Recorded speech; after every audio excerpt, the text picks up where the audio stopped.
Une pour les meilleurs. Nico Business Car number 1. Nouvelle Jérusalem. Nico Business les meilleurs. Oui les meilleurs. Oui les meilleurs. Nico Business l'exemple. Oui l'exemple. Oui l'exemple. Il est l'espoir de la jeune. Nouvelle Jérusalem. Nico Business Car. Nalobi boya awawa. Bozala décité. Mituka nyoso. Confort. Garantie assurée. Kilométrage normal. Bamituka yote na prix à bien. En plus, incomparable. Prix abordable. Nouvelle Jérusalem chez Nico Business Car. Tukuna importe miotoka ya kuachana. Kisha ekunafanya vente na location ya miotoka ya kuachana. Achat sur internet ni tayari. Nico Business Car ekunauzisha miotoka ya kila namuna. Nico Business Car chez Jean-Jacques Chilumba. Tuko ku numéro 102 Manyema kwa Kimbangu. Nico Business Car ukitafuta ku Twitter igasimu ku 099 701 81 134 wala 085 34 27 171. Nico Business Car, King of Pickup. Nico Business Car, la rapidité. Nico Business Car, l'excellence. À Kiamungu. La Nouvelle Jérusalem, chez les Nico Business. Tonton, ce n'est pas de la magie. Voyons, c'est qui a motoka?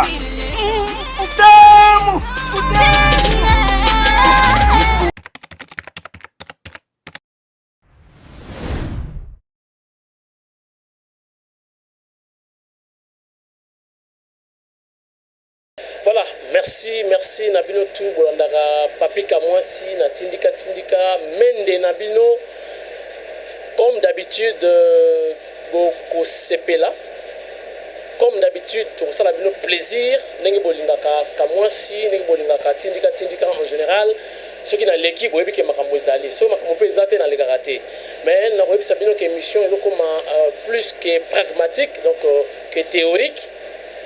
Parce que makambo s'est changé, makambo bandi. Papa 100 jours, a bandi makambo nae.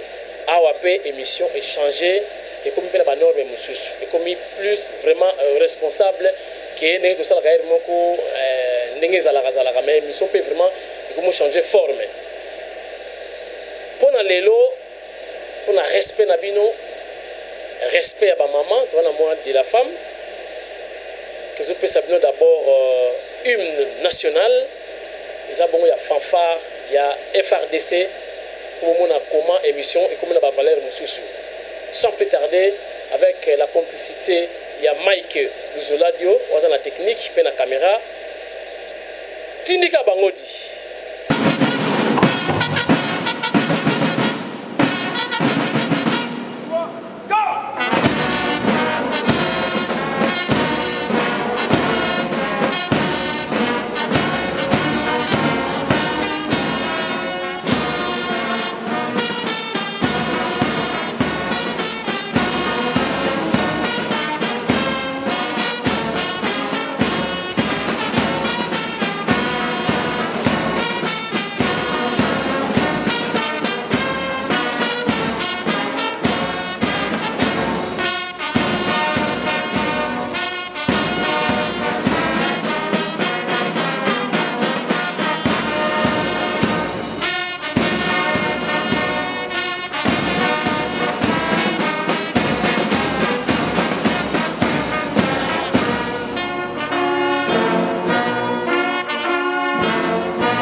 sommes de retour dans Solo Siko et Bandi. Le autre bêta solo titre émission la biswa lelo ezali il va réussir ou pas. Nani wana il donc yemoko papa 100 jours. Parce que ba te belé baza ko loba boyebi ki tozana na RDC maloba ya mingi eza muke mingi bazo loba mabe mingi bazo souhaiter bien te pour le chef de l'état que a réussir té. Mais nous avons prouvé bien le contraire, nous avons démontré bien comment son excellence Félix Tshisekedi Tshilombo a réussir. C'est pragmatique, hein? Bon, on a tout ça, on a analyse pour comprendre ce qui a raison, pour que vraiment on a raison.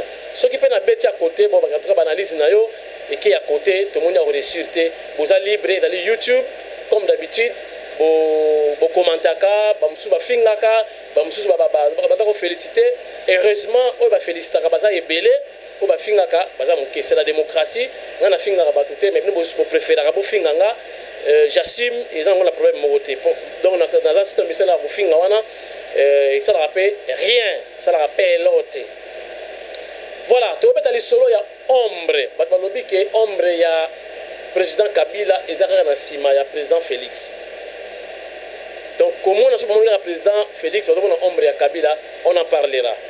Tu peux aller solo il y a Sénat, au lieu d'aller maman aller solo, bengi partout dans le monde, comme quoi Kabila a saligé. Le coup, la qui na pesibino a diété, mais na pesibino au revoir, c'est-à-dire dans un zonga.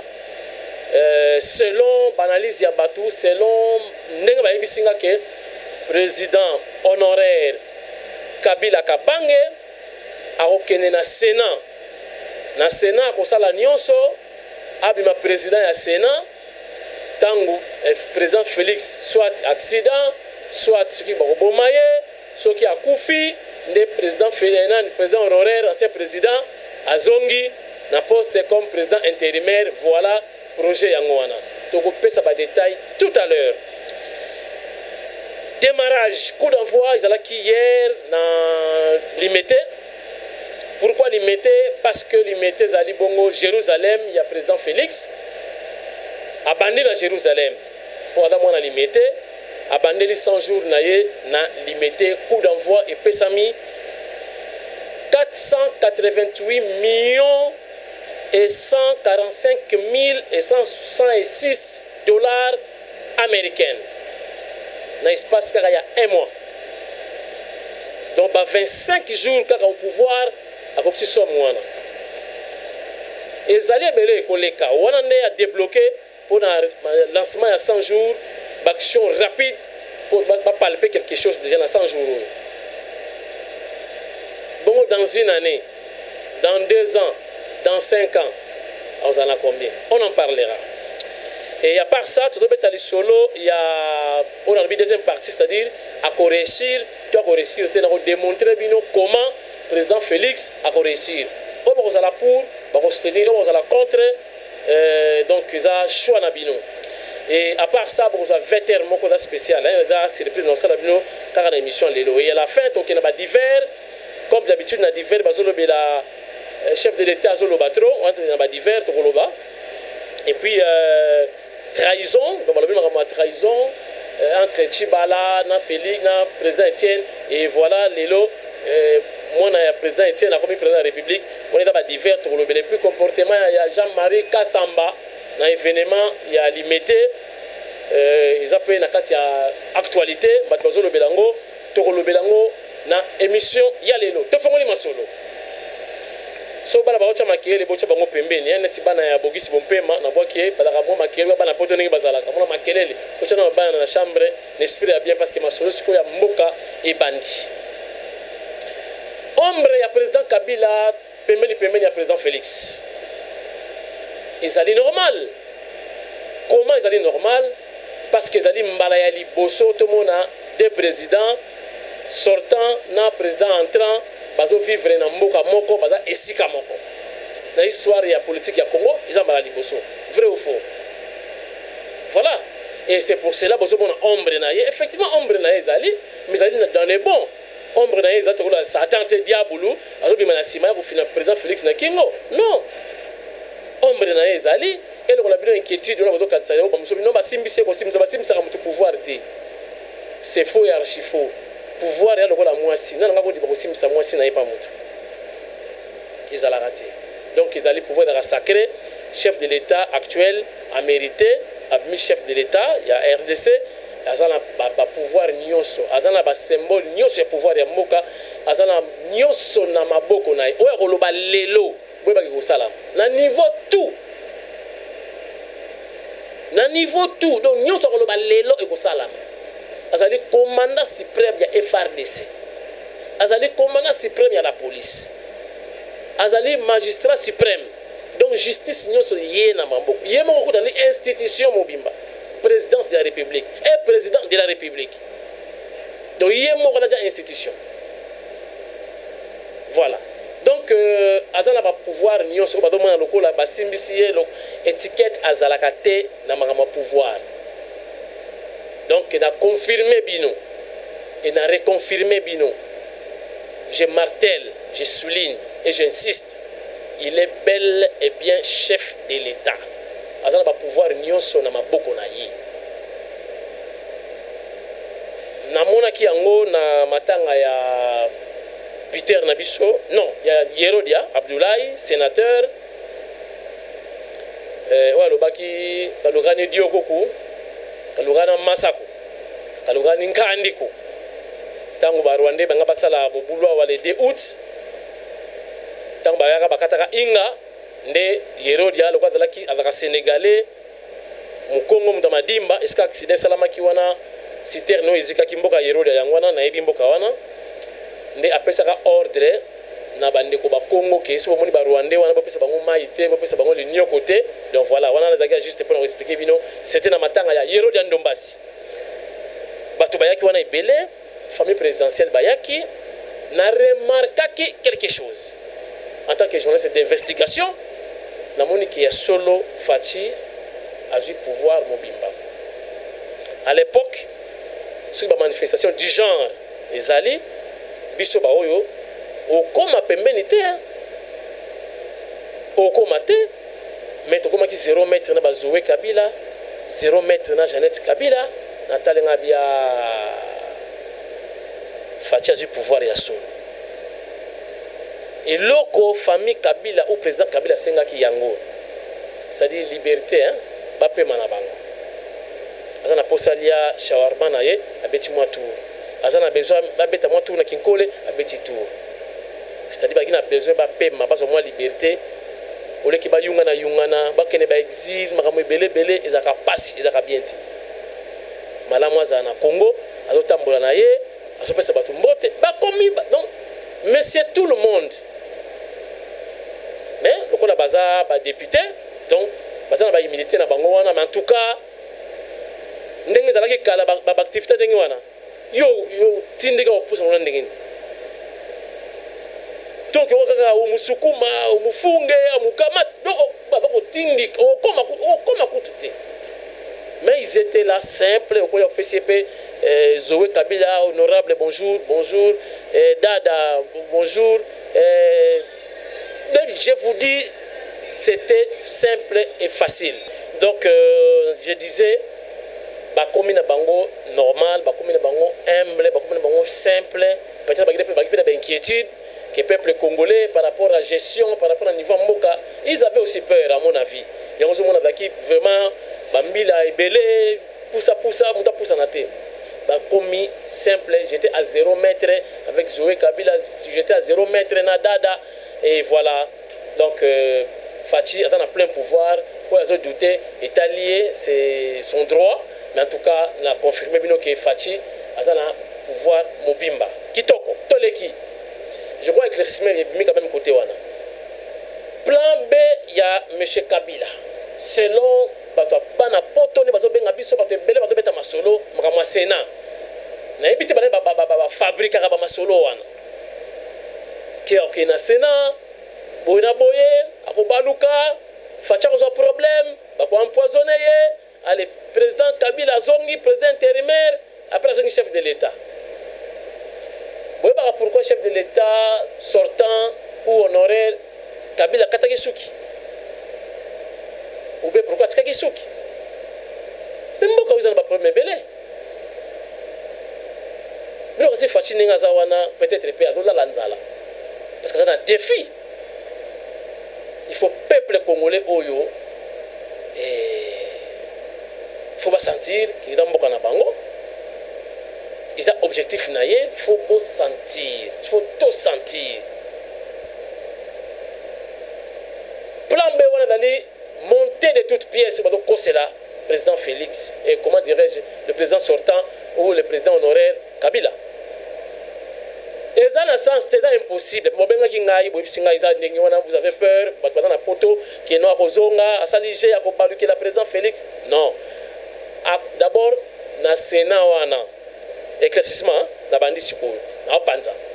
Dans le Sénat, ce n'est pas président, sénateur à vie. Ils ont titre honorifique. Il peut ou ne pas aller assister au siège qu'on a. Sauf que, et puis dans la loi, le règlement d'ordre intérieur, il y a Sénat. Il prévoit qu'il y a un noté que le président n'a pas siège. Non. Il faut revoir, il faut insérer dans le règlement d'ordre intérieur. Dans la constitution, il y a un sénateur à titre honorifique. Si vous avez siégé, akoye bisa bango ki alinga pa ko siéger ne ba kotala na kati ya Sénat na kati ya règlement d'ordre intérieur ya Sénat ne ba koyeba ko insérer pour abanda sikoyo ko siéger avant ya fo bureau définitif et bimanano ne ba ko présenter to pe bureau mto ko présenter na ba membre nyonso ba sénateur nyonso ki voilà le président honoraire a commis pour siéger dans le Sénat. C'est ça la procédure. Mais déjà, le bureau définitif, vous avez déjà installé.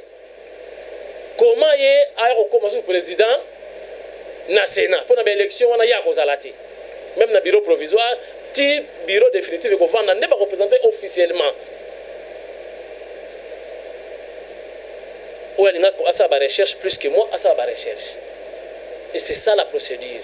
Donc, ils ont été lobby, président honoraire, M. Kabila, à qui Malamongo na Sénat, à Moni, à Baniko siéger, non. Ce n'est pas ça la procédure. Donc, on va dire Kanisake, à Kosa la Bouya, à Kolekake na Sénat, à M. le président, c'est faux et archi faux. Je crois que c'est une procédure. N'engeni de Salama. Donc, tiens, ok, ne va pas siéger, déjà, bureau définitif, vous allez installer. Ne va représenter officiellement, qui a Baniko siéger. À ce moment-là, après ça, l'élection n'est pas dans sous-président dans le bureau définitif. C'est impossible. Voilà, ils allaient non fondés. Donc, il y a des requêtes non fondées, donc irrécevables et non fondées. Donc, on appelle ça non fondé. Et vous allez les appeler bongoté. Voilà, vous pensez ça, on a makamona. Ce qui peut monter à tche munoko, alors que vous avez tina, vous avez tina mende, vous avez une mission botine. Parce que Mikolo a une mission dans la minga rolobate, et une mission pragmatique. Il y a déjà dans senga l'esprit est bien bato balinganga te parti au Italie binoti Italie bato balinganga président Fachi bato balinganga UDPS boye ba ke musala ne ebandi donc qui salume banda tindika comme trop chargé donc à cheval bien sûr université na boulot mais cette fois-ci et do senga mo comme nazala trop sur terrain parce que misala ebandi lundi déjà misala ibandi donc les osenga penda prise en charge ya kosakanati to pesa charge na nga na président Fachite ko pesa na IDPST bino bato olingaka ngai prise en charge donc faut na sentir numéro mingi ya WhatsApp o eza ya Vodacom wana no 082 det to longola deuxième numéro wana pour rappel appel to bongisa na maikawa déjà to tika numéro moko ya Vodacom yango numéro WhatsApp d'être au signe à WhatsApp malamoko comme ça boy baki wana contact direct faut penda li solo ko comme pragmatique président Facha Sali Boye babani ba travaux non là partout net lobby en principe nous souhaitons na kende na Luzumu réouverture ya prison à Luzumu donc nous so ba ko na bambeba na Congo central OK pe manano na Luzumu de prison saisonnier réouverture to inauguration vous ala lobby donc nous avons vraiment na kozala masolo ko kaka mutalobi mwa mingi bozika une partie ya vidéo na botinde lié donc tinde le mende na biso mende ya Fachi mende ya Kabila te bono so na ba image pour une chose comme plus pragmatique et théorique voilà bonjour déjà mon ba précision ba côté wana to sauter mbala moko na dossier ya 100 jours misala et bandi na écart il y a 30 jours depuis prise à pouvoir, le chef de l'État a totalisé déjà, tout à 500. plus de 488 millions de dollars américains. Bon, à son office de route. Oh, Koufakati. Mais chef de l'État, c'est office de route. Bachiro, on va dire moi pembeni muke, moi muke part dans l'agence de grands travaux wana, ne ba mwana mwanda. Mais azogisi mingi misala ya bana mboka. Office de route, caisse na caisse. Donc ambiance bandit de Jézongi. On va dire que bano ba office de route, ba kota ba mai, c'est vrai. Office de route est bunga. Comment on va interpréter bachino mais chef de l'État azongisi office de route makambezo banda déjà. Alors Mouta a totalisé 488 millions de dollars dans l'écart il y a un mois. Dans une année, vous en avez combien? Le financement, c'est plus que ça. Mais il y a des travaux, il y a lancement, il y a 3 mois. Parce que qu'est-ce que c'est la vérité? Certainement, vous avez fait x3. Est-ce que vous avez beaucoup de confiance? Vous avez beaucoup de sambela pour naïté. Pour la caisse à l'État, il y a confirmé. La caisse à l'État, il n'y avait rien. Il n'y avait rien. Mais abundi na mwangonga muke oyo. T'as la somme. Ou a lancé car mbango pendant 3 mois. Bon ça dit 2 ans, 3 ans. Matela dans la banque, dans le trésor public, vous allez combien de milliards? J'ai peur. N'importe lobby vous allez n'engeni na kisa ça oyo. Et puis ma embouteillage. Posez là. Tout comme le système a sauté likelele. Webi dans swana. Donc, makadam ya likolo ezobanda. Oh dans le salamate.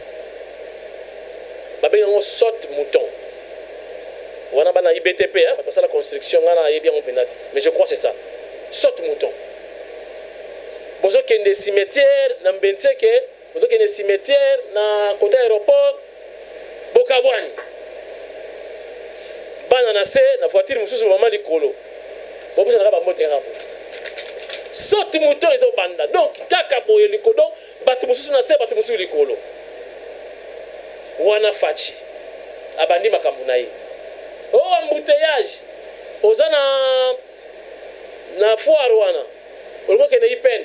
Makama okesu ba rond-point ngaba banda ko paluka te. Oh kene victoire te.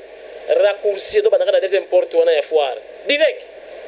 Ipen ngaye. Minute ozawa. OK chiki. Ba étudiant tout bana ba kota lemba wana kala mingite. Mais na ebisi bilo ibiso comme plus pragmatique. Donc kala mingite on va mission technique tout sur terrain. Quand on lobby trop banda IDPS va loba trop. Si quoi comme émission technique. Donc l'enseignement de Salami en résumé agriculture, c'est-à-dire à quoi c'est déjà on va bien la social hein? Parce que social ils a résumé la santé, alimentation, sécurité na éducation, voilà. C'est ça la Sciences Po, sont tous les professeurs Niemba, tous les Nekoliezer, il y a un scientifique nanga, tous les Francis Kalombo, un scientifique nanga même donc tu as passé ce cours d'introduction à la science politique, c'est le professeur Niemba, docteur en sciences politiques. C'est ça, résumé la social. Yango wana fachi abandeli. Nana ebisi yango. Bobaki atangate. Ngana on sa science politique. Na kutia on a kata programme chef de l'État. Mais yango apesi biso cours. Donc social yango, yango tabakisi. Abakisi biloko ebele na kata social. OK, au-delà il y a 5 points na ebisi bino. Donc service national, ils ont la cantine populaire, ils ont pêche, élevage, ils ont calamingité. Tout ça matériel mingité sur ça, et puis une mission comme plus pragmatique et vous allez minga ka bomona bunake bandundu na yé na l'axibino misale salam. Na ke Kivu na yé na l'axibino misale salam. Batu no futa batike bino kaka. Mabe ezati. Japo na intérêt général. Nano kende kuna te pas chef de l'État pesa nga badok rien. Nano kende kuna te na pas Jean-Marc Kabunda pesa nga badok rien. Ya biso na bino ezali complicité, libanda. Mende na bino, prise en charge na bino. Et ça appelle l'autre. Voilà, donc atumbi to laksika image basoni na image sona nango esili makambo to banande yango wana donc mokonzi akena ba énergie renouvelable makambo ebele kaka dans 3 mois oyo to palper changement to loba mingi te to zela ebanda donc dès demain déjà okebite tindika sur terrain total ba banda na secteur ni voilà to respirer muketo mela moi mai à propos de ça nangna bisabino loko moko secret à chef obi chef de l'état lingaka mingi Toronto asepelaka mingi na Canada et vision na ye alingaka RDC soki kozala possible soki gestion kozala bien et comme RDC et comme le Canada et botala abetaki tour na Canada akene kotala infrastructure ya Canada et s'il faut kokango ba photo penza comme mango na Congo ezaka ma volonté ezala ngo magité et botala chef de l'état na Canada juste pour na regardez. Voilà, on est sur Toronto. On vient de finir le rendez-vous. Le président est là, il est là. On va maintenant quelque part pour s'échanger entre cadres du parti de Toronto. Voilà, on dit Apple, zéro virus, il est là. Voilà. Le Congolais, au la fière, plein centre-ville de Toronto. À Toronto, plein centre-ville. Ouais. En plein Toronto. Vous pouvez le voir. On va tramway. Maintenant, on va.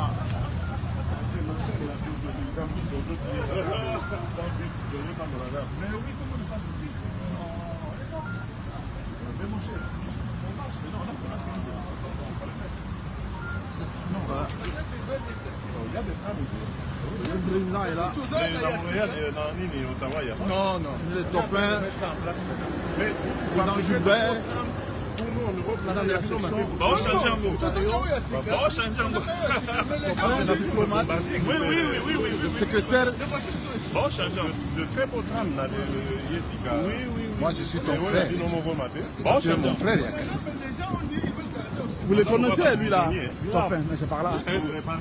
Il est là, chargé de la diplomatie du parti à l'extérieur, il est là. Monsieur Topin, vous le connaissez très bien. C'est un habitué du président, un ami de longue date. On l'aime bien, un grand bosseur. Voilà.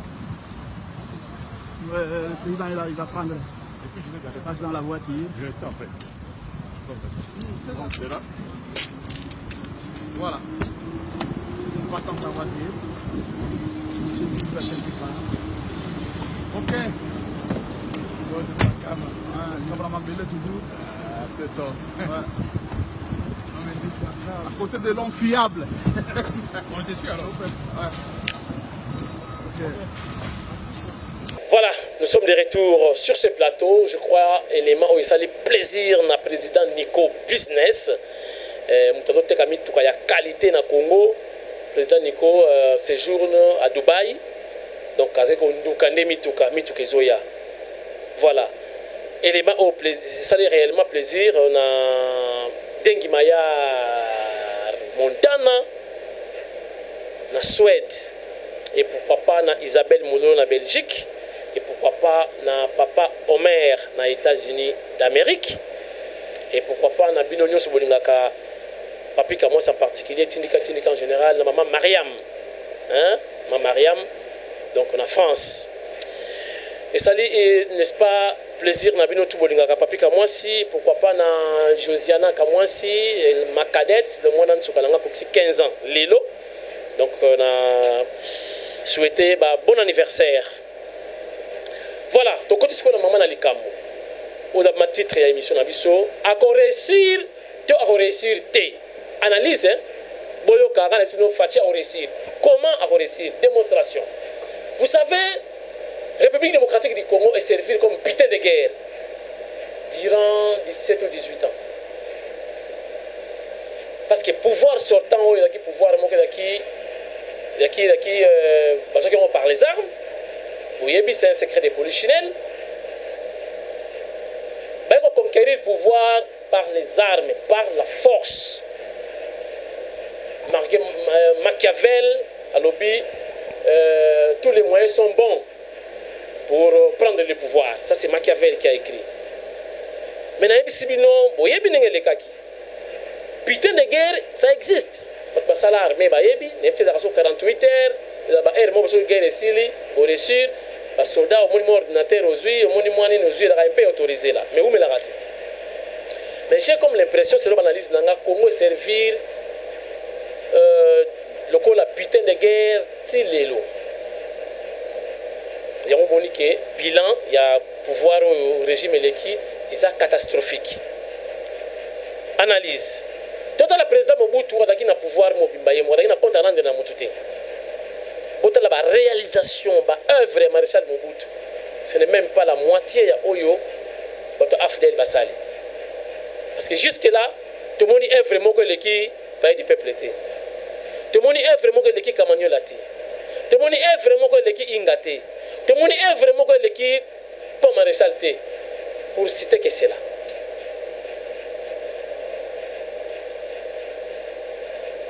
À mon avis, on a servir putain de guerre, ça dit tout ça qui guerre pour conquérir le pouvoir. Ah, on a Congo, il y a qui va Talibanda, Museveni, Kagame, certainement à mon avis, on va mettre il y a Congo. Ça dit richesse na biso, biloko ebele ya Congo. À mon avis, c'est comme si on allait traverser de l'autre côté. C'est comme si l'autorité na biso bagina singana kingo, il ne pouvait rien faire sans peut-être accord d'autorisation, il y a Museveni, les Kagame consorts, il y a des multinationaux, il y a des lobbying, il y a la rébellion, parce que pour ça la rébellion ou agression au côté de la pays, les voisins, il faut avoir beaucoup d'argent, logistique, avoir des hommes, des médicaments, motivation, tenue militaire, armement, munitions, ils ont facilité. Et le lobbying, ils étaient derrière. Il faut pas bénéficier parce qu'il y a business. Mais il y a un moment au Congo, et c'est invité. Il y avait beaucoup de patrons derrière. On a réclamé, on a il faut qu'on récompense. À mon avis, le Congo est servi comme butin de guerre dans Batouana. Alors, l'autorité, habité aux bonnes formes de gestion, c'est comme si on a Singana Kingo. Les tambours, Bozong Sanan, le côté Kuna, Baou, Tête, il y a rébellion à Fidel. Bon, résoudre le problème, il y a Congo. Bon, résoudre le problème, il y a Binomoko. Ou soit il y a Binomoko, après, il y a Congolais. Retard. Mais Fachi, ce n'est pas le cas. Fachi, c'est comme Mobutu, c'est quoi. Il a plein pouvoir, il a compte à rendre dans Moutouté. Il a audité Azate, il a inventaire Azate. L'État congolais, il y a un inventaire, il va auditer, c'est normal. Mais il y a un lobbying, c'est pour ça qu'il y a la guerre. Il y a une campagne dans la caméra, dans l'avion, ancien modèle, avec des risques. Dans le avion, il y a un bombe, il y a un bombe, il y a un bangui, il y a un coma, il y a un cascadeur. Nous avons félicité maman Denise, nous avons félicité maman Olive, maman Amida. Parce que nous avons signé pour battre l'avion. Nous avons fait un koyo, paya. On est qui gonne ça, quoi? On est bidilou qui béni, biyantikili. Les ambassades de grâce, réussir, et voilà. Basu makam. Facha ko réussir, analyse nanga yango wana. Facha na compte à rendre na mututé. Vous avez un mois kaka. Vous avez déjà bambou. Office de route et zone. Un mois ya pamba. Bon, ça c'est une année. Donc, on va voir à calendrier qui ça. On m'a dit bien ça. Pour tout le payer, on va continuer on a poste à Bambio. Pour tout le payer, tout ce que là qui bon moti. On tellement qu'on a quoi, bon on va dire balati bien. Ah, pour tout le payer, on a dit ah, pour tout le monde continuer on a poste. Ce bana qui tambo. C'était comme ça à l'époque. Parce qu'on dit que on là bien. obisika mutu joyeux Noël ndakoti boko na pocha kabeli yombo ekozonga ezalaka susu te parce que bato bakomana donc ekomaka joyeux Noël merci mais meilleur vœu merci à l'époque ce n'était pas comme ça avec Mobutu okokomola mbongo na kobakala joyeux Noël bapoche etondi est-ce que nakosi bana kisasa ya kala bayebi voilà le président actuel va réussir aza na compte à rendre na mutu te aza na plein pouvoir Kagame robenga ete otinda mo eloko ba ameka kutu te kutu basi bayebisi ba tax kuna kote ba makambo ezalaka ye baja kofuta toza na besoin bapaya baya investir na yo au secteur bonako sala na yo mais futa balu ba droit ya mboka ba tax ba impôt soki ba redevance ko okofuta yango joa ba kongole na misala kala te bokomona ndenge faci aosala masolo basorte moto elingi yaki tokotambola 3 niveau boye donc bana na se bapara na kati babokilo likolo surtout bandeko so baluba balinga kofanda esika moko te na bokilo donc bokilo likolo yo na se na voiture otalaka bokilo likolo boye changement ezoya kala mingi te tokopala mpe yango voilà analyse na ngai yango wana comment faci akoréussir ok tokie na badivers ezali makambo ya Jean-Marie Kasamba bato balobi ke faci abeti ekara na échangeur jour ya lancement ya batravaux bon boyebi ke faci bafingi ye tro bato ebele bafingi faci aza ya nzambe apardonne bato nyonso bazofinga ye ti lelo mais nzambe azokonfondre bango peut-être même ti lelo bamosusu bande kondima te rien ondie basimbisi eloko non ondire kaka Kabila aza baye kocomprendre sikoyo mpena ke non c'est fini faci nde président maintenant ils n'ont pas le choix babandi kobendana bango moko pembeni bamoni ke keba okoyi batiki yo okoyi batiki yo maintenant bandi sikoyo koya neti kaka kowelisa soki ngai nazaki ye nakowelisa mpe bongo te sala kaka mosala na yo vous êtes journaliste chef d'état talaka ne bachaîne nyonso akoyeba kaka non oyo mpa kosala mosala mpona mboka bon ekozala mpe mwa jalele ekozala mpe niyebi biloko na kipa yango te kipa na yango te tokumisi ye susi na ye le peuple d'abord soki tokumisaka ye te tolobaka kaka babie na ye toza mpe komotive ye donc abeti ye karate ezalaki mpe place te bana oyambayamba bato zela mokolo bokutana na ye ndenge mosusu akopesa bambo te lopo na ngai ndaki faute na ye moko fale papa moni ba te tika na biso tozalaki te tosala biloko wana toaki mosika ezala mpe kaka mosika epuis bamonaki yo koto oyo na président Kabila sikoyo mbangu remplace oso te bamende zelako zela ti bamende biso oyo nana kutu bambo te wana ya ndenge wana na libandi te yoza wawelisa susu zela mwa moketi voilà balobi chef azoloba tro oyo badivers tokoti na badivers donc esiko na conclusion babi chef azoloba tro bakongolais nayebi te so balingaka nini nayebi te oyo banaye koloba te ya président Kabila alobaka te yoka bato non parce qu'il ne sait pas parler oh non bamoso aza na makama koloba non habitude na ye oh non lipasa bapasa balobaka mingi te bata bacaractère congolais na banalise maintenant président aza en contact na peuple na ye likambo ye alobi yoka nanakuta bandi te il parle trop à tout moment koloba bolingaka nini finalement congolais non omoni